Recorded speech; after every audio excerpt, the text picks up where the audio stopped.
ಜೈ ಶ್ರೀರಾಮ್.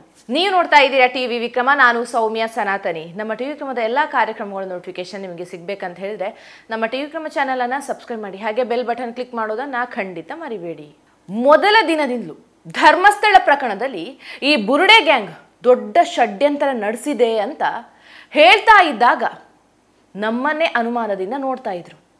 ನಿಮಗೆ ಧರ್ಮಸ್ಥಳದಿಂದ ಫಂಡಿಂಗ್ ಆಗಿದೆ ಅಂತೆಲ್ಲ ಟೀಕೆ ಮಾಡ್ತಾ ಇದ್ರು. ಆದರೆ ಸತ್ಯವನ್ನು ಬಹಳ ದಿನ ಮುಚ್ಚಿಡಕ್ಕಾಗಲ್ಲ ನೋಡಿ. ಒಂದಲ್ಲ ಒಂದು ದಿನ ಬಯಲಾಗೇ ಆಗತ್ತೆ. ವೀಕ್ಷಕರೇ, ಈ ಬುರುಡೆ ಗ್ಯಾಂಗ್ ಈಗ ಮತ್ತೊಮ್ಮೆ ಜನರ ಎದುರು ಬಯಲಾಗಿದೆ ನೋಡಿ. ಇಷ್ಟು ದಿನ ಜನರನ್ನ ಯಾಮಾರಿಸ್ತಾ ಇದ್ದಂಥ ಈ ಬುರುಡೆ ಗ್ಯಾಂಗ್ ಈಗ ಜನರನ್ನ ಮಾತ್ರ ಅಲ್ಲ, ರಾಜ್ಯ ಸರ್ಕಾರವನ್ನ ಯಾಮಾರಿಸಿರುವಂತಹ ಮಾಹಿತಿ ಈಗ ಹೊರಗೆ ಬಿದ್ದಿದೆ. ಹೌದು ವೀಕ್ಷಕರೇ, SIT ರಚನೆಗೂ ಮುನ್ನವೇ ಅಂದರೆ ಮೇ ತಿಂಗಳ ಆರಂಭದಲ್ಲೇ ಈ ಬುರುಡೆ ಗ್ಯಾಂಗ್ ಚಿನ್ನಯ್ಯನ ಮೂಲಕ ಸುಪ್ರೀಂ ಕೋರ್ಟಲ್ಲಿ ಒಂದು PIL ಸಲ್ಲಿಕೆ ಮಾಡ್ತು. ಕೋರ್ಟ್ ಚೀಮಾರಿ ಹಾಕಿ ವಜಾ ಮಾಡ್ತು. ಮೇ 5ಕ್ಕೆ ಸುಪ್ರೀಂ ಕೋರ್ಟಲ್ಲಿ PIL ವಜಾ ಆದರೂ ಕೂಡ ಜುಲೈ 11ಕ್ಕೆ ಬೆಳ್ತಂಗಡಿ ಕೋರ್ಟ್ಗೆ ಹಾಜರಾಗಿ ದೂರು ದಾಖಲಿಸ್ತಾರೆ. ವೀಕ್ಷಕರೇ, ನೀವೇ ಯೋಚಿಸಿ ಹೇಗೆಲ್ಲ ಈ ಬುರುಡೆ ಗ್ಯಾಂಗ್ ರಣತಂತ್ರದ ಭಾಗವಾಗಿ ಕೆಲಸ ಮಾಡಿದೆ ಅಂತ. ಸುಪ್ರೀಂ ಕೋರ್ಟ್ ಉಗಿದು ಉಪ್ಪಿನಕಾಯಿ ಹಾಕಿದ್ರು ಕೂಡ ಅದನ್ನು ಮರೆಮಾಚಿ ಸರ್ಕಾರಕ್ಕೆ ಒತ್ತಡ ಹೇರಿ SIT ರಚನೆ ಮಾಡಿಸ್ತಾರೆ. ಹಾಗಾಗಿ ಮೊದಲ ದಿನದಿಂದಲೂ ಹೇಳ್ತಾ ಇದ್ದೀನಿ, ಸರ್ಕಾರದ ಮಟ್ಟದಲ್ಲಿ ಪ್ರಬಲವಾಗಿ ಯಾರೋ ಈ ಬುರುಡೆ ಗ್ಯಾಂಗ್ ಬೆನ್ನಿಗೆ ನಿಂತಿದ್ದಾರೆ ಅಂತ. ಈ ಚಿನ್ನಯ್ಯನ ಪರವಾಗಿ ಸುಪ್ರೀಂ ಕೋರ್ಟ್ನಲ್ಲಿ ಹಿರಿಯ ವಕೀಲ KV ಧನಂಜಯ್ PIL ಹಾಕಿ ವಾದ ಮಂಡಿಸಿದ್ರು. ಸುಪ್ರೀಂ ಕೋರ್ಟ್ಗೆ ಚಿನ್ನಯ್ಯ ಹಾಕಿದಂತಹ PILನಲ್ಲಿ ಏನಿದೆ ಅದನ್ನು ಹೇಳ್ತೀನಿ ಕೇಳಿ. ಧರ್ಮಸ್ಥಳದಲ್ಲಿ ನೂರಾರು ಶವಗಳನ್ನು ಅಕ್ರಮವಾಗಿ ಹೂತಿದ್ದು ಅವುಗಳನ್ನು ಹೊರತೆಗೆದು ತನಿಖೆ ನಡೆಸಬೇಕು. 1994ರಿಂದ 2004ರವರೆಗೆ ನೂರಾರು ಹೆಣಗಳನ್ನು ಅಲ್ಲಿ ಹೂತಿದ್ದೇನೆ. ಮಹಿಳೆಯರ ಅತ್ಯಾಚಾರ ಕೊಲೆಗಳನ್ನು ನಾನು ಕಣ್ಣಾರೆ ಕಂಡಿದ್ದೀನಿ. ಧರ್ಮಸ್ಥಳದಲ್ಲಿ ದೇವರ ಹೆಸರಿನಲ್ಲಿ ಸಂಘಟಿತ ಅಪರಾಧ ನಡೀತಾ ಇದೆ.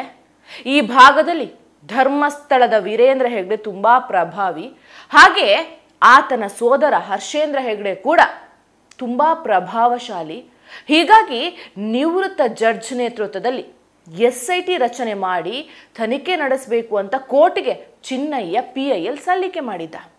ಸುಪ್ರೀಂ ಕೋರ್ಟ್ನ ಜಸ್ಟಿಸ್ BV ನಾಗರತ್ನ ನೇತೃತ್ವದ ಪೀಠದಲ್ಲಿ ಈ ಸಾರ್ವಜನಿಕ ಹಿತಾಸಕ್ತಿ ಅರ್ಜಿಯ ವಿಚಾರಣೆ ಕೂಡ ನಡೆದಿದೆ. ಮೂಲತಃ ಕರ್ನಾಟಕದವರೇ ಆದಂಥ ಜಸ್ಟಿಸ್ BV ನಾಗರತ್ನ ಅವರ ನೇತೃತ್ವದ ಪೀಠ 20 ವರ್ಷ ಹಳೆಯ ಕೇಸ್ ಬಗ್ಗೆ ಸ್ಥಳೀಯ ಪೊಲೀಸ್ ಠಾಣೆಯಲ್ಲಾಗಲಿ ಕೋರ್ಟ್ನಲ್ಲಾಗಲಿ ಕೇಸ್ ದಾಖಲಿಸದೆ ಸೀದಾ ಸುಪ್ರೀಂ ಕೋರ್ಟ್ಗೆ ಬಂದು PIL ಸಲ್ಲಿಸಿದ್ದಕ್ಕೆ ಅರ್ಜಿದಾರ ಚಿನ್ನಯ್ಯಗೆ ಹಿಗ್ಗಾಮುಗ್ಗ ತರಾಟೆಗೆ ತೆಗೆದುಕೊಂಡ್ರು. ರಿಟ್ ಅರ್ಜಿಯಲ್ಲಿ 1995ರಿಂದ 2004ರವರೆಗಿನ ವಿಷಯ ಪ್ರಸ್ತಾಪಿಸಿದ್ದಾರೆ. ಆದರೆ 2025ರಲ್ಲಿ ರಿಟ್ ಅರ್ಜಿಯನ್ನು ಸಲ್ಲಿಸಿದ್ದಾರೆ. ವಿಳಂಬದ ಕಾರಣಕ್ಕಾಗಿ ಈ ರಿಟ್ ಅರ್ಜಿಯನ್ನು ವಜಾಗೊಳಿಸ್ತಾ ಇದ್ದೇವೆ. ಅರ್ಜಿದಾರನೇ ದೂರಿನ ಬಗ್ಗೆ ಯಾವುದೇ ಕ್ರಮ ಕೈಗೊಂಡಿಲ್ಲ. ಅರ್ಜಿದಾರರು ಕೋರಿರುವುದಕ್ಕೆ ಮನ್ನಣೆ ನೀಡೋದಕ್ಕೆ ಸಾಧ್ಯ ಇಲ್ಲ. ನಮಗೆ ಈ ಅರ್ಜಿಯನ್ನು ವಜಾಗೊಳಿಸದೆ ಬೇರೆ ಆಯ್ಕೆ ಇಲ್ಲ. ಪ್ರತಿವಾದಿಗಳ ವಿರುದ್ಧ ಯಾವುದೇ ರಿಲೀಫ್ ಅನ್ನು ಕೇಳಲಿಲ್ಲ. ಹೀಗಾಗಿ ಇಂಥ ಅರ್ಜಿ ಸಲ್ಲಿಸಿರೋದ್ರಿಂದ ಯಾವುದೇ ಪ್ರಯೋಜನ ಇಲ್ಲ. ಈ ರಿಟ್ ಅರ್ಜಿಯನ್ನು ಸಾರ್ವಜನಿಕ ಹಿತಾಸಕ್ತಿ ಅರ್ಜಿ ಅಂತ ಸಲ್ಲಿಸಿರೋದು ಅದರ ಉದಾತ್ತ ಉದ್ದೇಶ ಧ್ಯೇಯಕ್ಕೆ ಧಕ್ಕೆ ತಂದಂತೆ. ಇದು ನಿಜವಾದ ಅರ್ಥದಲ್ಲಿ ಸಾರ್ವಜನಿಕ ಹಿತಾಸಕ್ತಿ ಅರ್ಜಿ ಅಲ್ಲ. ಇದು publicity interest litigation, paisa interest litigation, private interest litigation ಅಥವಾ ಪೊಲಿಟಿಕಲ್ ಇಂಟ್ರೆಸ್ಟ್ ಲಿಟಿಗೇಷನ್. ಹೀಗಾಗಿ ಈ ರಿಟ್ ಅರ್ಜಿಯನ್ನು ವಜಾಗೊಳಿಸ್ತಾ ಇದ್ದೀವಿ. ಅರ್ಜಿದಾರರ ಗುರುತನ ಬಹಿರಂಗಪಡಿಸಬಾರ್ದು ಅಂತ ಮನವಿ ಮಾಡಿದ್ದಾರೆ.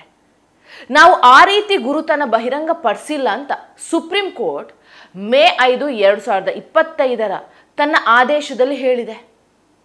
ಇನ್ನು ಮಾಸ್ಕ್ ಮ್ಯಾನ್ ಚಿನ್ನಯ್ಯನ ಪರವಾಗಿ ಹಿರಿಯ ವಕೀಲ KV ಧನಂಜಯ ಸುಪ್ರೀಂ ಕೋರ್ಟ್ಗೆ ಅರ್ಜಿ ಸಲ್ಲಿಸಿ ವಾದ ಮಾಡಿದ್ದಾರೆ.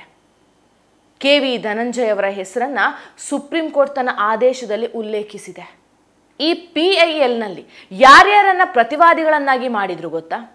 ಕೇಂದ್ರ ಸರ್ಕಾರ, ಕರ್ನಾಟಕ ಸರ್ಕಾರ, ರಾಜ್ಯದ DGP, ಧರ್ಮಸ್ಥಳದ ಸರ್ಕಲ್ ಇನ್ಸ್ಪೆಕ್ಟರ್, CBI ಹಾಗೂ ಶ್ರೀ ಕ್ಷೇತ್ರ ಧರ್ಮಸ್ಥಳ ಮ್ಯಾನೇಜ್ಮೆಂಟ್ ಟ್ರಸ್ಟ್ ಅನ್ನ ಪ್ರತಿವಾದಿಗಳಾಗಿ ಉಲ್ಲೇಖಿಸಿದ್ರು. ಅದರ ಜೊತೆಗೆ ಈ ಬುರುಡೆ ಗ್ಯಾಂಗ್ PILನಲ್ಲಿ ಬುರುಡೆ ಫೋಟೋ ಕೂಡ ಹಾಕಿ ಸಲ್ಲಿಕೆ ಮಾಡಿತ್ತು. ಈ ಗ್ಯಾಂಗ್ ತಲೆ ಬುರುಡೆಯನ್ನು ದೆಹಲಿಗೆ ತೆಗೆದುಕೊಂಡು ಹೋಗಿತ್ತು ಅಂದರೆ ನೀವು ನಂಬಲೇಬೇಕು. ಇದೇ ವರ್ಷ ಏಪ್ರಿಲ್ ತಿಂಗಳಲ್ಲಿ ಗಿರೀಶ್ ಮಟ್ಟಣ್ಣನವರ್, ಸುಜಾತ ಭಟ್ ಉಳಿದವರು ವಿಮಾನದಲ್ಲಿ ದೆಹಲಿಗೆ ಹೋಗ್ತಾರೆ. ಆದರೆ ಈ ಜಯಂತ್ ಟಿ ಮಾತ್ರ ತಲೆಬುರುಡೆಯನ್ನೇ ತೆಗೆದುಕೊಂಡು ರೈಲಿನಲ್ಲಿ ಪ್ರಯಾಣಿಸಿ ದೆಹಲಿಗೆ ಬಂದು ಇಳಿದಿದ್ದ. ಒಬ್ಬರು ಸುಪ್ರೀಂ ಕೋರ್ಟ್ನ ಹಿರಿಯ ವಕೀಲರ ಕಚೇರಿಗೂ ಈ ಬುರುಡೆ ತೆಗೆದುಕೊಂಡು ಹೋಗಿದ್ದಂತೆ. ಆಗ ಆ ವಕೀಲರು ಕೂಡ ಬುರುಡೆ ನೋಡಿ ಕೆಂಡಾಮಂಡಲವಾಗಿ ಬೈದಿದ್ರಂತೆ. ಅದಾದ ಬಳಿಕ ಬುರುಡೆ ಫೋಟೋ ತೆಗೆದು PILನಲ್ಲಿ ನಾನೇ ಧರ್ಮಸ್ಥಳಕ್ಕೆ ಹೋಗಿ ಹೂತ ಶವಾಗೆದು ತೆಗೆದುಕೊಂಡು ಬಂದಂಥ ಬುರುಡೆ ಅಂತ ಚಿನ್ನಯ್ಯನ PILನಲ್ಲಿ ಫೋಟೋ ಸಮೇತ ತೋರಿಸಲಾಗಿತ್ತು. ವೀಕ್ಷಕರೇ, ನೀವು ಒಂದು ವಿಷಯ ಗಮನಿಸಿದ್ರ? ಮೇ 5ಕ್ಕೆ ಚಿನ್ನಯ್ಯ ಸಲ್ಲಿಕೆ ಮಾಡಿದಂಥ PILಗೆ ಹಿಗ್ಗಾಮುಗ್ಗ ಉಗಿದು ಅರ್ಜಿ ವಜಾ ಮಾಡುತ್ತೆ. ಆಗ ಮತ್ತೆ ಅಲರ್ಟ್ ಆಗುವ ಈ ಬುರುಡೆ ಗ್ಯಾಂಗ್ ಏನೂ ಆಗಿಲ್ಲ ಎಂಬಂತೆ ಜುಲೈ 11ಕ್ಕೆ ಬೆಳ್ತಂಗಡಿ ಕೋರ್ಟ್ಗೆ ಬುಲೆಟ್ ಪ್ರೂಫ್ ಜಾಕೆಟ್ ಹಾಕಿ ಚಿನ್ನಯ್ಯನನ್ನ ಕರ್ಕೊಂಡು ಬಂದು ಹೇಳಿಕೆ ದಾಖಲು ಮಾಡಿಸುತ್ತೆ. ಅದಾದ ಬಳಿಕ ಜುಲೈ 20ರಂದು ಸಿದ್ದರಾಮಯ್ಯ ಸರ್ಕಾರ SIT ರಚನೆ ಮಾಡುತ್ತೆ. ಸುಪ್ರೀಂ ಕೋರ್ಟ್ನಲ್ಲಿ PIL ವಜಾ ಆದರೂ ಕೂಡ ಸಿದ್ದರಾಮಯ್ಯ ಸರ್ಕಾರಕ್ಕೆ ಮಾಹಿತಿಯೇ ಇರಲಿಲ್ವಾ? ಗುಪ್ತಚರ ಇಲಾಖೆ ಮಾಹಿತಿ ನೀಡಿದ್ರು ಕೂಡ ಅದನ್ನು ಸೈಡ್ಗಿಟ್ಟು SIT ರಚನೆ ಮಾಡಿದ್ರ? ಕೋರ್ಟ್ ಆದೇಶಕ್ಕಿಂತಲೂ ಧರ್ಮಸ್ಥಳದ ವಿರುದ್ಧ ಸಂಚು ಮಾಡಿದವರ ಪರವೇ ನಿಂತಿದ್ದ ಸರ್ಕಾರ ಹಂಗಾದ್ರೆ? ಅಂದ್ರೆ ಸರ್ಕಾರದ ಮಟ್ಟದಲ್ಲೂ ಈ ಬುರುಡೆ ಗ್ಯಾಂಗಿಗೆ ಯಾರೋ ಪ್ರಭಾವಿಗಳ ಬೆಂಬಲ ಇದೆ ಅನ್ಸುತ್ತೆ. ಸುಪ್ರೀಂ ಕೋರ್ಟ್ ಚಿನ್ನಯ್ಯ ಸಲ್ಲಿಸಿದಂಥ ತನಿಖೆ ಅರ್ಜಿಯನ್ನ ಕಸದ ಬುಟ್ಟಿಗೆ ಹಾಕಿತ್ತು. ಆದರೆ ಅದನ್ನ ಮರೆಮಾಚಿ ಹಿಂದೂಗಳ ಧಾರ್ಮಿಕ ಶ್ರದ್ಧಾ ಕೇಂದ್ರದ ಬಗ್ಗೆ ಎಷ್ಟೆಲ್ಲಾ ಟೀಕೆ ಮಾಡಿದ್ರು ಕೂಡ ನೀವೇ ನೆನಪು ಮಾಡ್ಕೊಳ್ಳಿ, ಚಿನ್ನಯ್ಯನೇ ಆ ಬುರುಡೆ ತಂದಿದ್ದು ಅಂತ ಹೇಳಿ ವಿಡಿಯೋ ರಿಲೀಸ್ ಮಾಡಿದ್ರು. ಆದ್ರೆ ಅಸಲಿಗೆ ಬುರುಡೆ ತಂದಿದ್ದೆ ಸೌಜನ್ಯನ ಮಾವ ವಿಠ್ಠಲ್ ಗೌಡ. ಚಿನ್ನಯ್ಯನ ಕೈಗೆ ಆ ಬುರುಡೆ ಕೊಟ್ಟು ದೂರು ಕೊಡಿಸಿ ಅಬ್ಬಬ್ಬಾ ಯಾವ ಸಿನಿಮಾ ಸ್ಟೋರಿಗೂ ಕಡಿಮೆ ಇಲ್ಲ ಬಿಡಿ. ನಾನು ಆಗ್ಲೇ ಹೇಳಿದೆ, ಸರ್ಕಾರದ ಮಟ್ಟದಲ್ಲಿ ಯಾರೋ ಪ್ರಭಾವಿಯೊಬ್ರು ಈ ಬುರುಡೆ ಗ್ಯಾಂಗ್ಗೆ ಶ್ರೀರಕ್ಷಿಯಾಗಿ ನಿಂತಿದ್ದಾರೆ ಅಂತ. ಅದು ನಿಜ ಅನ್ಸುತ್ತೆ ನೋಡಿ. ಚಿನ್ನಯ್ಯ ಹೇಳಿದಂತ ಕಂಡಲ್ಲಿ ಗುಂಡಿಯಾಗಿದ್ರು, ದ್ವಾರದ ಬಾಗಿಲು ದಾಟ್ಕೊಂಡು ಬಾಹುಬಲಿ ಬೆಟ್ಟದ ಬುಡದಲ್ಲೂ ಗುಂಡಿಯಾಗಿದ್ರು. ಆದ್ರೆ ಇದೆಲ್ಲ ಷಡ್ಯಂತರ ಅಂತ ಗೊತ್ತಾಯ್ತು. SIT ತನಿಖೆ ವೇಗ ಪಡ್ಕೊಳ್ಳಿಲ್ಲ. 5-6 ಜನರ ವಿಚಾರಣೆ ಬಿಟ್ರೆ, ಹಾಗೆ ಈವರೆಗೆ ಚಿನ್ನಯ್ಯನನ್ನ ಬಿಟ್ರೆ ಯಾರೊಬ್ಬರ ಬಂಧನ ಕೂಡ ಆಗ್ಲಿಲ್ಲ. ವೀಕ್ಷಕರೇ, ಇಡೀ ಪ್ರಕರಣದ ಮಾಸ್ಟರ್ ಮೈಂಡ್ ಯಾರು? ಮಹೇಶ್ ಶೆಟ್ಟಿ ತಿಮರೋಡಿ. ಆದರೆ ನಿಮಗೆ ನೆನಪಿರ್ಲಿ, SIT ಅಧಿಕಾರಿಗಳು ತಿಮರೋಡಿಗೆ ಒಂದೇ ಒಂದು ನೋಟಿಸ್ ನೀಡಿಲ್ಲ. ತನಿಖೆ ಹೇಗೆ ನಡೆದಿದೆ ಅಂತ ನೀವೇ ಅರ್ಥ ಮಾಡ್ಕೊಳ್ಳಿ.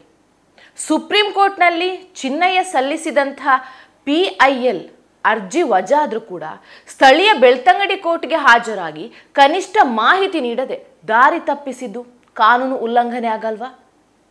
ಹೀಗಾಗಿ ಎಲ್ಲರ ವಿರುದ್ಧವೂ ಸರ್ಕಾರ ಕ್ರಮ ಕೈಗೊಳ್ಳಬೇಕು. ನನ್ನದು ಒಂದೇ ಮನವಿ ಏನಂದ್ರೆ, ಬುರುಡೆ ಗ್ಯಾಂಗ್ ಯಾವುದು?